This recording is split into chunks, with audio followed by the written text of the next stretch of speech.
Dr. Sade, you have this incredible framework based on research that helps us break apart self doubt and build self trust and self confidence. Can you explain what this framework is? There are 4 attributes. We have acceptance, we have agency, we have autonomy, we have adaptability. Why is having this 4-part framework helpful to breaking apart these moments of self doubt and helping us build more confidence and self trust? Why do we need a framework? It's because we misunderstand self-doubt as being one blob of worry, insecurity, fear, and anxiety. And that means then we think it's one thing, we think there's one solution. And that's why so many people are disappointed when they've tried the self-help route and they've tried this book or that approach and it's not working. And it's because self-doubt doesn't operate that way. There are actually 4 distinct elements. And once you figure out which one is lacking in you, which one is weak, then you know exactly what you need to focus on. And then you can access the tools and the frameworks to help you move through and strengthen that so that everything in life just becomes so much more freeing. Let's start with acceptance. And so self-acceptance is fundamentally accepting that you are a work in progress. You don't need other people to validate your worth. You are worthy just by existing. Now, that doesn't mean that you accept that you will never change. It's actually acknowledging that I can change, I can grow, and be that work in progress, knowing that self-improvement is possible. So it's a beautifully liberating state. When you don't accept yourself, that is when you self-reject. You self-reject before anyone else can. But how do you accept yourself if you don't like yourself? You know what I mean? Like you look at, and I'm just going to stay with the physical because every one of us has the example.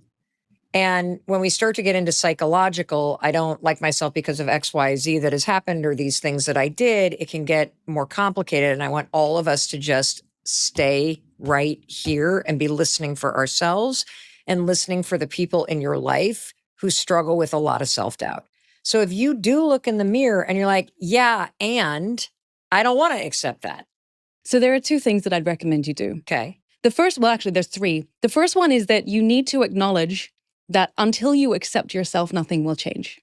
If you are someone who is saying, I don't believe it. Yes. In that case, what you want to do is use other strategies and tools that allow you to strengthen the self-acceptance in other ways that naturally will help you recognize that you are valuable in spite of not believing that initially. Okay, so the very, very first tool is very simple. We call it the care less list. What you're going to do is grab a sheet of paper, divide it into 2 columns. On the left, I want you to write down all the things you want to care less about. I want to care less about my physical appearance. I want to care less about what people in the street think of me when I walk by. I want to care less about what my family keeps saying about my acne or my weight or how I look. Actually acknowledge it. Give it a physical outlet. A lot of people don't actually want to acknowledge their fears because they're afraid that they'll make them real. But I'm a proponent, and a lot of evidence suggests that if you can just make them real, it gives you something to work with. You're not hiding from it. So you write down everything you actually want to care less about, put it in the left, and then just reflect on how you feel when you look at that. I love that. It's simple. So that's our care less list. We've identified all the things that we want to care less about. The next step is, okay, what do I want to care more about? What do I actually want to shift my attention to? Because attention is such a superpower. If we're not aware of it, we're going to be stuck in patterns that keep us stuck.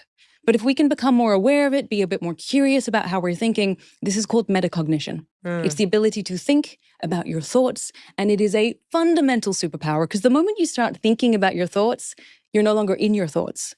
So consciously write down, what do I want to care more about? Well, I want to care more about being of value in my life. I want to care more about having the kind of courage that allows me to take the step even if I've got the acne or I look a certain way. You map them down, and then it's a super simple practice. You just bring yourself back to this regularly to remind yourself, okay, my attention is going onto these things, but I really want to care less about them. How do I actively shift my attention to what I want to care more about? When you consciously take control of your thoughts, you're re-engaging the prefrontal regions in your brain. We get more activation, more blood flow going here, and then it fundamentally shapes how you're showing up. So that's a really, really simple practice if you're struggling with any kind of physical element. Well, it's also really helpful if you're moving through something emotional. Completely. If you have just gotten laid off, your job already was something you cared about for years. If you no longer have it, even if it was devastating to lose the job, don't you want to care less about that job that's no longer here? And don't you want to care more about the future you and your future value and the next chapter of your career? Same thing with a breakup. You already gave years or months or however much time and energy to the relationship that's over. Don't you want to care less about it? Have it impact you a little bit less? Don't you want to care more about all of the things that could bring you happiness, about reinventing yourself, about stepping into this? It's such a beautiful and simple illustration because it's true, Dr. Sade. We live in our heads. And I love that when you get out of your head and you put it on paper like this, it allows you to not be in your thoughts, but to examine them and direct them differently. It's brilliant. Dr. Sade, could you walk us through just what does life feel like for somebody who has low self-acceptance? So we see 4 really painfully familiar patterns with people who have low self-acceptance. The first one is what we call the pressure to prove. So this is where you feel like you're not enough. So you have to prove your worth through achievement and setting and achieving the goal and getting the recognition and the title. But what happens is you tell yourself, when I get there, then I will feel like I'm enough. And you get there and it doesn't feel like you thought it would. And then you just set the next goal. So you're perpetually chasing this feeling of enoughness and you're proving yourself, but it's not having the effect that you want. That's the first, pressure to prove. The second one is what we call the likability trap.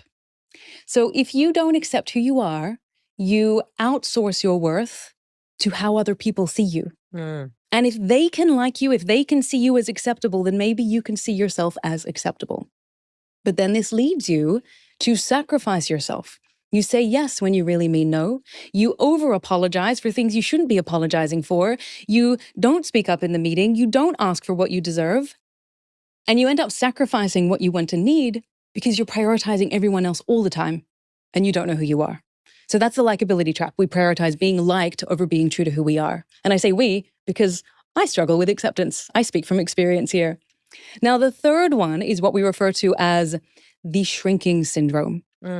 So this is where you see someone, and you might resonate with this if you're watching or listening, where an opportunity comes your way, an incredible opportunity, but suddenly your brain starts magnifying all the ways it could go wrong, the ways you might fall short, the ways you might fail, the what will other people think? And so, you know what? It's safer just to shrink back and make an excuse as to why you're not ready or why the timing is not right. Yeah. You shrink from those incredible opportunities. And then the fourth is the Schadenfreude cycle. This is a German term, and it refers to that feeling that some people get, that feeling of pleasure when they see other people struggle or other people stumble or other people fail. And it's ego-driven, and it's because when they don't accept themselves, they like to see other people suffer too. Oh, it's terrible. That's terrible. It's absolutely terrible. It's more common than you'd think. It's why people love gossip. It's why people love reading headlines that are tearing other people down. It's very much a human experience, but it reflects that someone doesn't fundamentally accept who they are. Oh, I hate that. I hate that too. Wow. It happens.